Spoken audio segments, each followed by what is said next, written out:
క్రీస్తు ప్రభువునందు ప్రియ సహోదరి సహోదరులారా, ఈరోజు ఈ పరిశుద్ధ సాయం సమయమున మనందరము కూడా నిత్య సహాయ మాత పేరిట ఇక్కడ సమావేశమై ఉన్నాం. ఎందుకంటే మన దేవాలయం నిత్య సహాయ మాతకు అంకితము చేయబడి ఉంది.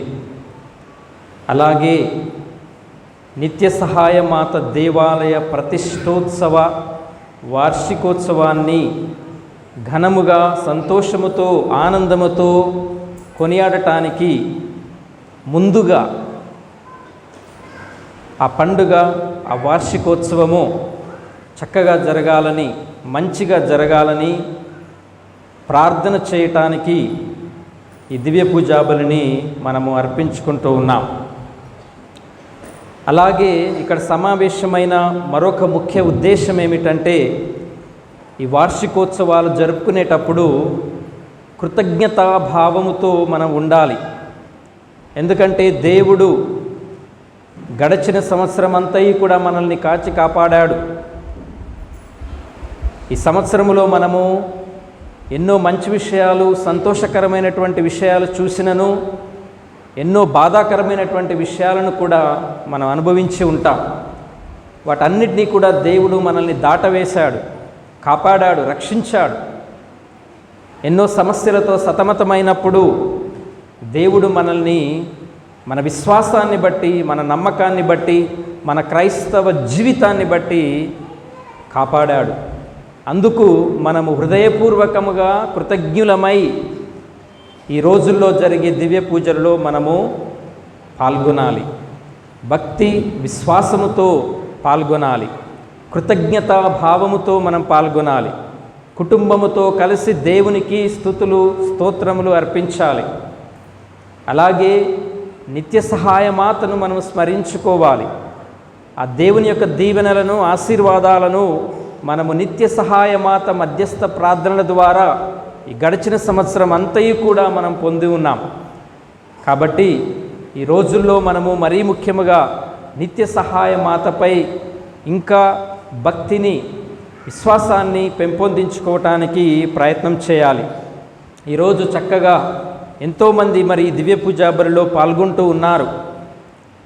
మరియ తల్లిపై, ముఖ్యముగా నిత్య సహాయ మాతపై మీకు ఉన్నటువంటి ప్రేమ ఎంత గొప్పదో అర్థమవుతూ ఉన్నది.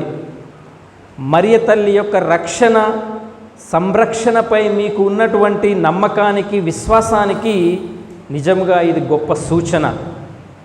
మొదటి రోజే మరి చాలామంది దివ్య పూజా బలిలో పాల్గొవటం. యోహాను సువార్త 19వ అధ్యాయంలో మనం చూస్తూ ఉన్నట్లుగా సువిశేష పట్టణంలో మనం ఆలకించి ఉన్నాం. 27వ వచనంలో శిలువపైనున్న యేసు తన ప్రియమైనటువంటి శిష్యునితో మరియ తల్లిని చూపిస్తూ, ఇదిగో నీ తల్లి అని పలకటం మనం విన్నాం. అయితే ఆ శిష్యుని యొక్క స్పందన ఏమిటి, ప్రతిస్పందన ఏమిటి? ఇదిగో నీ తల్లి అని చెప్పినప్పుడు ఆ శిష్యుడు ఎలా స్పందించాడు? వాక్యంలో చదువుతూ ఉన్నాం, శిష్యుడు ఆ గడియ నుండి ఆమెను స్వీకరించి తన స్వంత ఇంటికి తీసుకొని పోయెను. Praise the lord, praise the lord, praise the lord. ఈరోజు ఆ ప్రియ శిష్యుని వలె మనము కూడా చేయాలి అని ప్రభువు మనల్ని కోరుతూ ఉన్నారు, మనల్ నుండి ఆశిస్తూ ఉన్నారు. ఎందుకంటే మరియ తల్లి మనందరికీ తల్లి, మనందరికీ అమ్మ. కనుక ప్రతి సమయములో, ప్రతి క్షణములో, ప్రతిరోజు ఆ శిష్యుని వలె మరియ తల్లిని కూడా మనతో పాటు మన స్వంత ఇంటికి తీసుకొని పోవాలి. మరియ తల్లిని మనము మన ఇంటికి ఎలా తీసుకొని పోగలం? ఆమె విశ్వాసాన్ని మనం తీసుకొని వెళ్ళాలి. ఆమె జీవించినటువంటి విశ్వసనీయతను, ఆమె నమ్మినటువంటి దైవవాక్కును, ఆమె ఆధ్యాత్మిక జీవితాన్ని, ఆమె చేసినటువంటి ప్రార్థన జీవితాన్ని, ఆమె జీవించినటువంటి సేవా జీవితాన్ని, ఆమె జీవించినటువంటి ప్రేమను, విశ్వసనీయతను, ఆమె జీవించినటువంటి అతి సాధారణమైనటువంటి జీవితాన్ని, ఆమె జీవించినటువంటి సుగుణాలను మనతో పాటు మన ఇంటికి తీసుకొని వెళ్ళాలి. అలా జీవించినప్పుడు, అలా చేసినప్పుడు స్వయముగా మనము మరియ తల్లిని మన ఇంటికి తీసుకొని పోయినట్లే. కాబట్టి ప్రియ సహోదరి సహోదరులారా, అన్నిటికంటే ముఖ్యముగా ఆ మరియ తల్లి ద్వారా మనము పొందుకున్నటువంటి నిత్య సహాయాన్ని మనము మనతోటి తీసుకొని వెళ్ళాలి. నిత్యము సహాయము చేసేటటువంటి తల్లి మరియ తల్లి. ఆ సహాయాన్ని పొందుకున్నటువంటి మనము ఆ సహాయాన్ని మన తోటి వారికి, మన ప్రక్కనున్నటువంటి వారికి, ముఖ్యముగా పేదవారికి, ఆపదలో ఉన్నటువంటి వారికి, అనారోగ్యంతో ఉన్నటువంటి వారికి, బలహీనులకు ఆ సహాయాన్ని మనము అందించగలగాలి. అలా చేసినప్పుడు మరియ తల్లిని మనము కూడా మన స్వంత ఇంటికి తీసుకొని పోయిన వారము అవుతాం. Praise the lord, praise the lord. మరి నిత్య సహాయమాతను స్మరించుకుంటూ ఉన్నటువంటి మనం కొద్ది క్షణాల పాటు ఆ నిత్య సహాయమాత గురించి ధ్యానించుదాం. మనకి పీఠం ముందు ఒక చిత్రపటాన్ని ఉంచడం జరిగింది. అసలైనటువంటి నిత్య సహాయమాత పటం అది. చాలామందికి తెలియకపోవచ్చు. నిత్య సహాయమాత పండుగ ప్రాచుర్యంలోనికి రావటానికి ప్రధాన కారణం ఈ నిత్య సహాయమాత చిత్రపటం. చాలా అద్భుతము కలిగినటువంటి చిత్రపటం. ఈ చిత్రపటము ద్వారా ఎంతోమంది శ్రీ సభ చరిత్రలో ఎన్నో మేలులను పొంది ఉన్నారు, ఎన్నో అద్భుత స్వస్థతలను పొంది ఉన్నారు. ఆ చిత్రపటము యొక్క గొప్పతనాన్ని బట్టే ఈరోజు శ్రీ సభలో నిత్య సహాయ మాత అనే ఒక పండుగ ప్రాచుర్యంలోనికి వచ్చింది అని మనం తెలుసుకోవాలి. అయితే ఈ చిత్రపటం యొక్క చరిత్ర ఈనాటిది కాదు, 14వ శతాబ్దంలోనిది. 1498వ సంవత్సరంలో మొట్టమొదటిగా గ్రీసు దేశములోని క్రీటు అనేటటువంటి ద్వీపంలో ఒక దేవాలయంలో ఈ చిత్రపటము మొట్టమొదటిసారిగా కనుగొనబడింది. ఆ చిత్రపటాన్ని ఎవరు గీశారు, ఎప్పుడు గీశారు అనే ఆనవాలు మనకి ఎంత మాత్రమూ తెలియదు. అయితే ఒకరోజు ఒక వ్యాపారి ఆ ఫోటోను దొంగిలించాడు. చాలా బాగుంది, అద్భుతముగా ఎంతోమంది అద్భుతమైనటువంటి స్వస్థతలు ఈ చిత్రపటము ద్వారా పొందుతూ ఉన్నారు అని భావించి ఆ వ్యాపారి ఆ ఫోటోను అక్కడి నుండి దొంగలించి తనతో తీసుకొని పోవటం జరిగింది. అయితే ఒక సంవత్సరము తర్వాత ఆ వ్యాపారి రోము నగరానికి వెళ్ళాడు. అక్కడ ఆయన ఒక తీవ్రమైనటువంటి జబ్బుకు గురి అయి మరణావస్థలో ఉండగా ఆ రోము నగరంలో ఉన్నటువంటి ఒక స్నేహితుడిని పిలిచి ఆ చిత్రపటము గురించి చెప్పటం జరిగింది. అయితే మరణావస్థలో ఉన్నటువంటి ఆ యొక్క వ్యక్తి తన చివరి కోరికగా ఆయన ఏం చెప్పాడంటే, ఇన్ని రోజులు దాదాపు ఒక సంవత్సరం పాటు ఈ చిత్రపటాన్ని నేను నా ఇంట్లో పెట్టుకున్నాను, కానీ అది ఉండవలసింది నా ఇంట్లో కాదు, బహిరంగంగా అందరూ దర్శించటానికి వీలుగా ఉండే ఏదైనా ఒక దేవాలయంలో దాన్ని ప్రతిష్ఠించాలి అని తన చివరి కోరికగా తన స్నేహితునికి తెలియజేయడం జరిగింది. అయితే అతడు ఆ వ్యక్తి మరణించిన తర్వాత ఆ స్నేహితుడు ఆ ఫోటోను తన ఇంటికి తీసుకొని వెళ్ళగా ఆయన భార్య చూసి దానిని ఇది దేవాలయంలో ఉంచడం ఎందుకు, చాలా బాగా ఉంది అని చెప్పేసి ఆ వ్యక్తి యొక్క భార్య తన ఇంట్లోనే పెట్టుకోవటం జరిగింది. అయితే మరియ తల్లి కోరిక కూడా అదే, బహిరంగంగా ఆ చిత్రపటాన్ని అందరూ దర్శించాలి అని. అందుకే అనేకసార్లు ఆ వ్యక్తికి మరియ తల్లి దర్శనమిచ్చి ఆ చిత్రపటాన్ని మీ ఇంట్లో నుండి తీసివేయండి, రోము నగరంలో ఎన్నో దేవాలయాలు ఉన్నాయి, ఒక చక్కటి దేవాలయాన్ని చూసి అందులో ప్రతిష్ఠింపచేయండి అని మరియ తల్లి స్వయంగా చెప్పటం జరిగింది. కానీ ఆ వ్యక్తి మరియ తల్లి మాటలను ఆలకించలేదు. అయితే మరియ తల్లి కొంతకాలం తర్వాత 6 సంవత్సరముల ఆ వ్యక్తి యొక్క చిన్నారి పాపకు మరియ తల్లి దర్శనమిచ్చి, మీ తల్లిదండ్రులకు మీ తాతకు చెప్పు, ఈ చిత్రపటము మీ ఇంటిలో ఉండకూడదు, అది అందరికీ అందుబాటులో ఉండేటట్టు ఒక దేవాలయంలో ప్రతిష్ఠించండి అని మరియ తల్లి ఆ చిన్నారి పాపకు చెప్పడం జరిగింది. ఇలా జరుగుతూ ఉండగా ఆ వ్యక్తి కూడా వ్యాధిన పడ్డాడు, జబ్బున పడ్డాడు. అప్పుడు ఆ వ్యక్తి గ్రహించాడు, బహుశా నేను మరియ తల్లి చెప్పినటువంటి మాటలను నేను ఆలకించలేదు కాబట్టి ఈ రోగము, ఈ వ్యాధి, జబ్బు నాకు వచ్చింది అని తలంచి అప్పుడు రోమ్ నగరంలో ఉన్నటువంటి ఒక దేవాలయంలో ఆ చిత్రపటాన్ని ప్రతిష్ఠించాడు. 27వ తారీఖు మార్చి 1499 సంవత్సరంలో రోము నగరంలోని పునీత మత్తయ్య గారి దేవాలయంలో దాన్ని ఉంచటం జరిగింది. ప్రియ సహోదరి సహోదరులారా, అప్పటి నుండి దాదాపు 300 సంవత్సరములు ఆ చిత్రపటము ఆ పునీత మత్తయ్య గారి దేవాలయంలోనే ఉంది.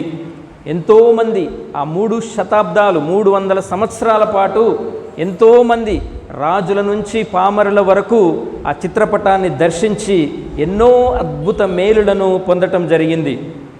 అయితే 1798 సంవత్సరంలో ఫ్రెంచ్ సైన్యము, ఫ్రెంచ్ దేశము రోము నగరాన్ని ఆక్రమించుకున్న తర్వాత ఆ సైన్యానికి అధిపతి ఇలా తలంచాడు, రోము నగరంలో ఎన్నో దేవాలయాలు ఉన్నాయి, ఇన్ని దేవాలయాలు అవసరం లేదు, కొన్ని దేవాలయాలని కూల్చివేయాలి, ఏదైనా వేరే కార్యక్రమాలు చేపట్టాలని తలంచి దాదాపు 30 దేవాలయాలను కూల్చివేయాల్సిందిగా నిర్ణయించడం జరిగింది. ఆ 30 దేవాలయాలలో ఈ పునీత మత్తయ్య గారి దేవాలయం కూడా ఒకటి. అందుకే అక్కడ ఉన్నటువంటి గురువులు ఆ చిత్రపటాన్ని పునీత మత్తయ్య గారి దేవాలయం నుండి తీసివేసి దగ్గరలోనే ఉన్నటువంటి పునీత యోసేబియో అనేటటువంటి దేవాలయంలోనికి దాన్ని మార్చడం జరిగింది. ఆ దేవాలయంలో దాదాపు 20 సంవత్సరాలు ఆ చిత్రపటము అక్కడే ఉంచడం జరిగింది. మరలా 1818 సంవత్సరంలో ఆ దేవాలయం నుండి పునీత మరియా అనేటటువంటి మరొక దేవాలయానికి దాన్ని మార్చడం జరిగింది. చివరిగా 1866 సంవత్సరంలో అద్భుత రీతిన ఆ చిత్రపటము తిరిగి మరలా ఆ పునీత మత్తయ్య గారి దేవాలయంలో ఆ స్థలములో కట్టబడినటువంటి మరొక దేవాలయంలోనికి రావటం జరిగింది. మత్తయ్య గారి దేవాలయం కూల్చివేయబడింది. కొన్ని సంవత్సరాల తర్వాత మరలా పునీత అల్ఫోన్స్ లిగోరి పేరిట నిర్మించబడినటువంటి దేవాలయంలో అదే స్థలంలో మరలా ఈ చిత్రపటాన్ని అక్కడ ప్రతిష్ఠించడం జరిగింది. ప్రియ సహోదరి సహోదరులారా, 1808 సంవత్సరంలో ఒక అద్భుతమైనటువంటి సంఘటన జరిగింది. ఎందుకు ఈ నిత్య సహాయ మాత ప్రాచుర్యంలోనికి వచ్చిందో ఈ సంఘటన మనకి స్పష్టంగా తెలియజేస్తూ ఉంది. 1808 సంవత్సరంలో 7వ భక్తినాథ పోపు గారు, జగద్గురువులు నియంత అయినటువంటి నెపోలియన్ పోపు గారిని నిర్బంధించి జైల్లో పెట్టడం జరిగింది, చెరసాలలో పెట్టడం జరిగింది. ఈ నెపోలియన్ అనేటువంటి రాజు చాలా మూర్ఖుడు, దేవుడంటే విశ్వాసం లేదు, దేవుడంటే నమ్మకం లేదు, తన స్వశక్తిపై ఎప్పుడూ ఆధారపడేవాడు, దేవుని శక్తి సహాయము నాకు అవసరము లేదు అంటూ చెప్పినటువంటి అహంభావి. అయితే లీప్ జిగ్ అనేటటువంటి యుద్ధము ముగిసిన తర్వాత నెపోలియన్ ఈ 7వ భక్తినాథ జగద్గురువులను విడుదల చేయటం జరిగింది. 1814 సంవత్సరంలో జగద్గురువులు విజయోత్సాహంతో, సంతోషంతో, ఆనందంతో, విశ్వాసుల జయ జయ ధ్వానాల మధ్య రోము నగర పేతురు సింహాసనమును తిరిగి ఆయన అధిష్ఠించటం జరిగింది. ఈ సందర్భంగా ఇదంతా కూడా మరియ తల్లి మధ్యస్థ ప్రార్థన ద్వారా జరిగింది అని 7వ భక్తినాథ పోపు గారు, జగద్గురువులు దేవుని తల్లి అయినటువంటి మరియ తల్లికి కృతజ్ఞతాస్తోత్రములు అర్పించాడు.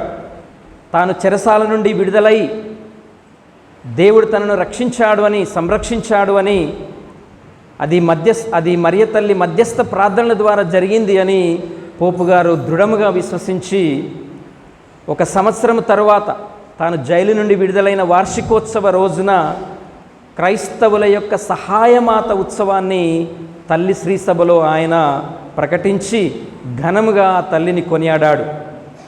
అప్పటి నుండి ప్రియ సహోదరి సహోదరులారా, 1815 సంవత్సరం నుండి నేటి వరకు కూడా తల్లి శ్రీసభలో ఈ నిత్య సహాయమాత పండుగ అనేది కొనియాడబడటం జరుగుతూ ఉంది. Praise the lord, praise the lord. అయితే నిత్య సహాయమాతను గురించి మనం ఇంకా ఎక్కువగా తెలుసుకోవాలి. ఒకసారి పీఠ ముందు ఉన్నటువంటి ఆ నిత్య సహాయమాత ఫోటోను ఒకసారి చూద్దాం. అయితే ముందుగా ఆ మరియ తల్లి యొక్క కళ్ళను మనము గమనించాలి. ఆమె ముఖములో కళ్ళు చాలా పెద్దవిగా ఉంటాయి, నోరు చాలా, పెదవులు చాలా చిన్నగా ఉంటాయి.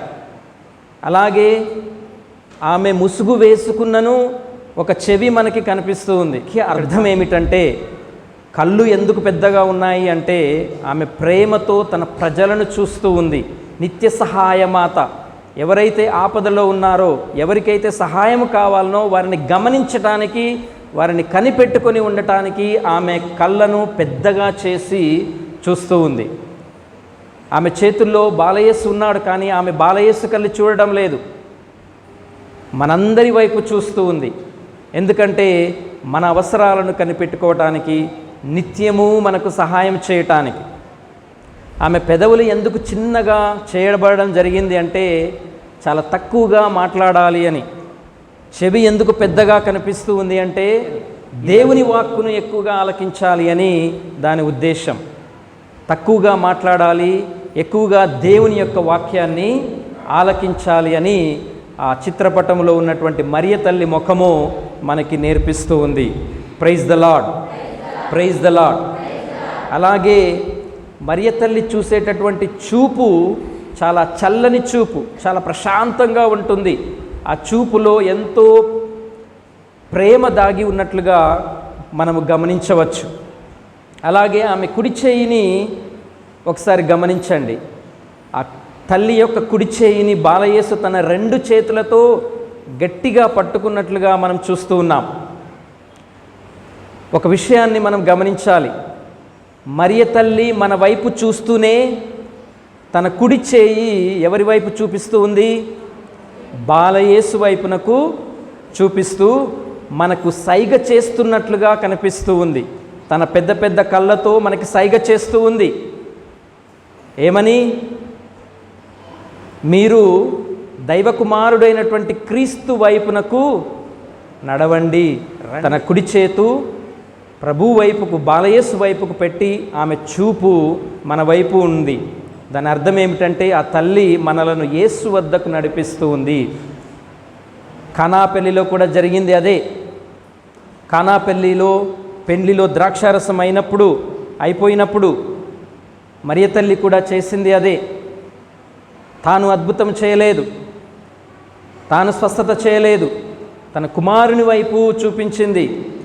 అక్కడ ఉన్నటువంటి సేవకులతో ఏమని చెప్పింది?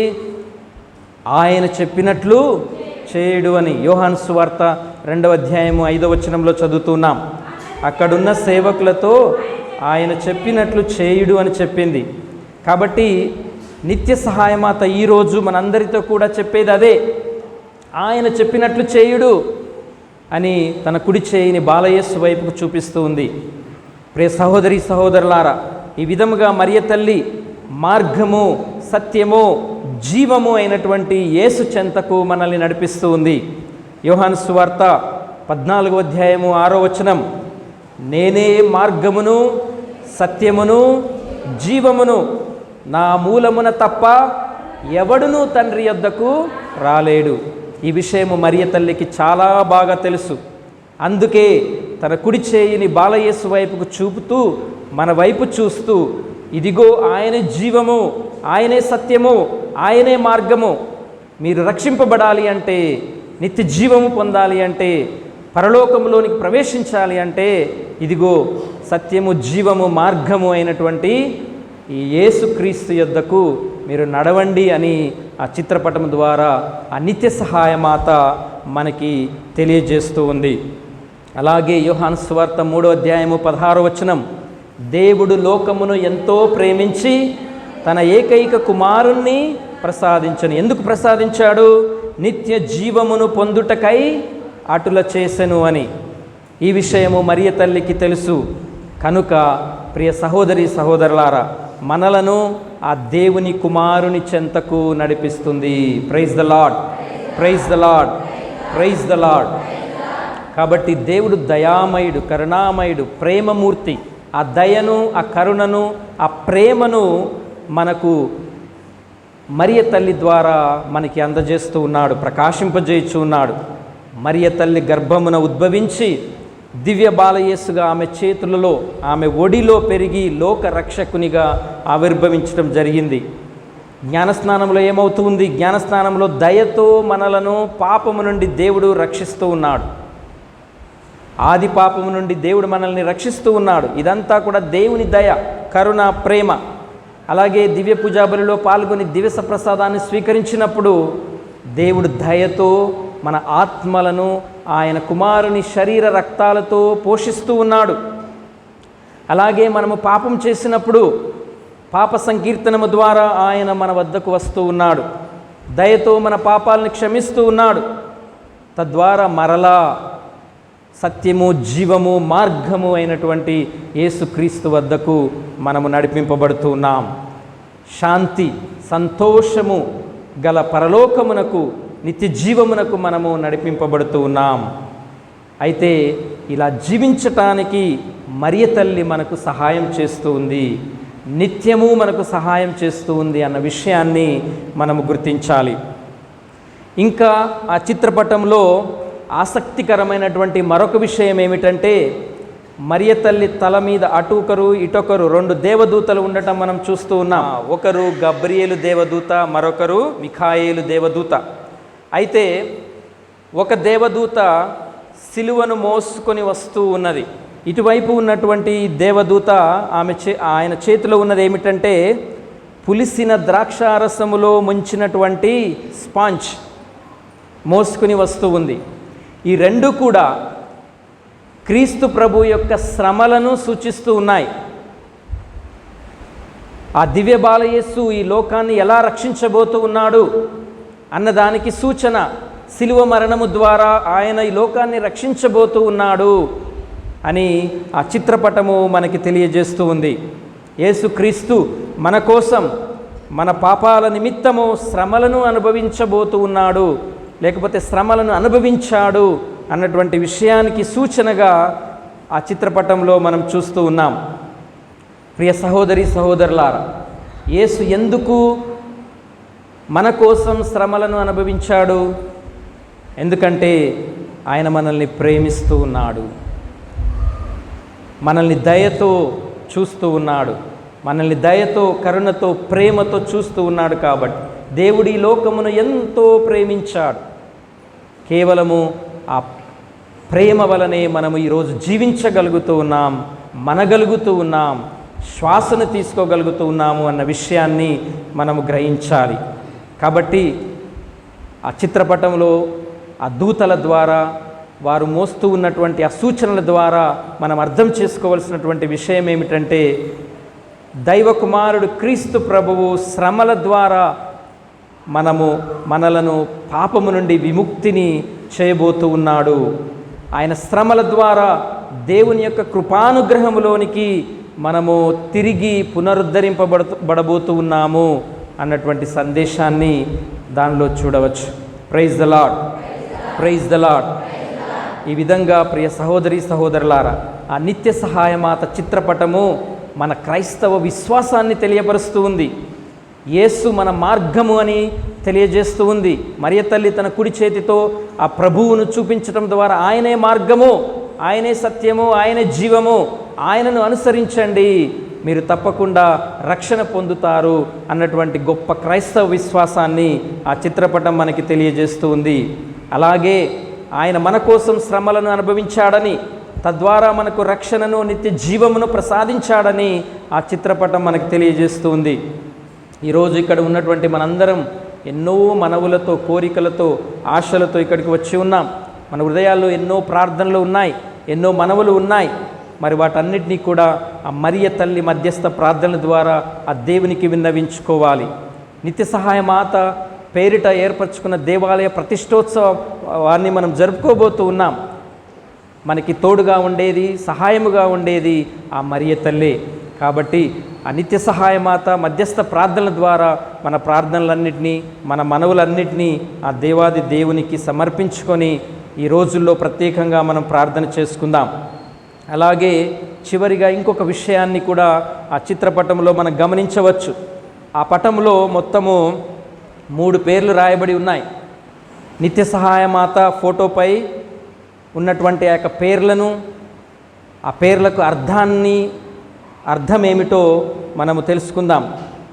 మొదటిగా దేవుని తల్లి అని రాయబడి ఉంది. దేవుని తల్లి అని వ్రాయబడటం మనం చూస్తూ ఉన్నాం. ఆమె యేసుని తల్లి, దేవుని తల్లి, మనందరికీ తల్లి. ఒక అమ్మగా ఆమె మనకు సహాయం చేస్తూ ఉంది అన్నటువంటి విషయము ఆ పేరు ద్వారా మనకు అర్థమవుతుంది. ప్రతి తల్లి తన బిడ్డలకు సహాయం చేస్తూ ఉంది. ఆపదలో ఉంటే చూస్తూ ఊరుకోదు. అలాగే ఆ పేరులో ఉన్నటువంటి సందేశము అర్థం ఏమిటంటే, మరియ మనందరి అమ్మగా, తల్లిగా నిత్యము మనల్ని కాపాడుకుంటుంది. ఆపదలో ఉన్నప్పుడు మనకి సహాయం చేస్తూ ఉంది, ఒక అమ్మగా, ఒక తల్లిగా అని ఆ పేరు ద్వారా మనకి అర్థమవుతూ ఉంది. అక్కడ రాయబడినటువంటి రెండవది నిత్యము. నిత్యము అన్నటువంటి పదం రాయబడి ఉంది. మరియ తల్లి సహాయము మనకు నిత్యము అంటే ఎల్లవేళలా, ప్రతిక్షణము మనము ప్రార్థన చేసినా చేయకపోయినా మరియ తల్లి మనల్ని కనిపెట్టుకునే ఉంటుంది. కానాపల్లి వివాహంలో ద్రాక్షారసం అయిపోయినప్పుడు కుటుంబ సభ్యులు దాన్ని గమనించలేదు. కుటుంబ సభ్యులు వచ్చి మరియ తల్లిని అడగలేదు. స్వయముగా మరియ తల్లే వారి ఆపదను, అవసరతను గుర్తించింది. కాబట్టి మనం అడిగినా అడగకపోయినా నిత్యము మరియ తల్లి మనకి సహాయం చేస్తూ ఉంది అన్నటువంటి అర్థాన్ని ఈ పదములో మనం చూడవచ్చు. ఇక మూడవది సహాయము. మరియ తల్లి నిత్యము సహాయము చేసే మాత అని 3 పదాలు ఆ చిత్రపటంపై రాసి ఉన్నాయి. సహాయము. మనందరం కూడా మరియ తల్లి భక్తులము, మరియ తల్లి బిడ్డలం.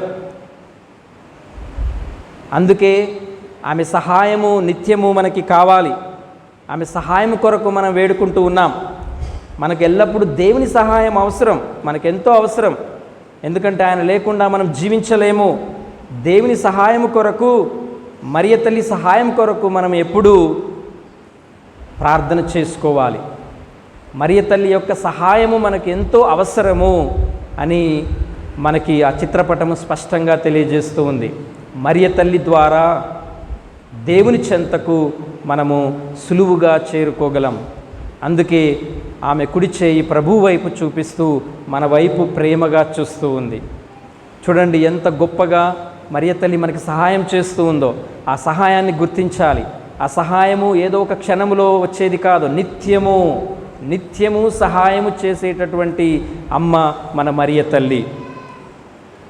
మరి ఈ 3 పేర్ల గురించి తెలుసుకున్న తర్వాత మిమ్మల్ని ఒక ప్రశ్న అడుగుతాను. చాలా సింపుల్ ప్రశ్న, తెలిసిన వాళ్ళు సమాధానం చెప్పండి. నిత్య సహాయము ఎవరు? నిత్య సహాయము ఎవరు? క్రైస్తవ జీవితంలో నిత్య సహాయము అంటే ఎవరు? మరియ తల్లి అని చెప్తారు, అవునా? చాలామంది మన మనసులో బయటికి చెప్పపోయినా అనుకున్న పేరు మరియ తల్లి. కానీ నిత్య సహాయము మరియ తల్లి కాదు, ఆమె నిత్య సహాయానికి మాత. నిత్య సహాయం ఎవరు? దేవుడు, క్రీస్తు ప్రభు. మనకి నిత్యము సహాయం చేసేది దేవుని కుమారుడు క్రీస్తు ప్రభు. మరి మరియ తల్లి ఎవరు?